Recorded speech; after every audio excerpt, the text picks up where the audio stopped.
Dua-dua tak ada ke? Dua-dua. Mana kat saya tak boleh kan dalam tu ada breast milk saya dan banyak kak. Saya dah bekukan. Turut tumpang simpati untuk semua ibu yang bersungguh-sungguh mengepam, tapi susu yang dikumpul penuh kasih sayang rosak begitu saja kerana kecuaian orang lain.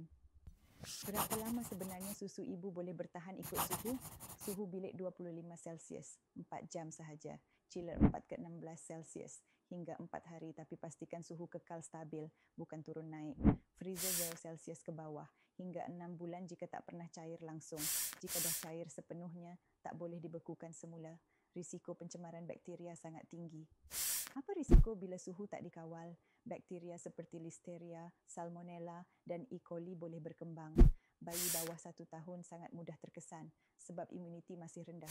Walaupun tak terus muntah atau cirit, keracunan ringan boleh berlaku secara senyap. Protokol sebenar dalam kargo dan frozen food. Kargo berlesen, cold chain logistics, perlu kekalkan suhu minus 18 Celsius. Guna data logger untuk pantau suhu setiap jam. Ada audit dan ISO standard. Tapi jika manual handling cuai, semua boleh rosak. Mungkin kejadian ini menyakitkan, tapi jadi pengajaran besar untuk kita tuntut hak ibu menyusu. Dan mungkin Allah ganti dengan rezeki si kecil yang lebih baik.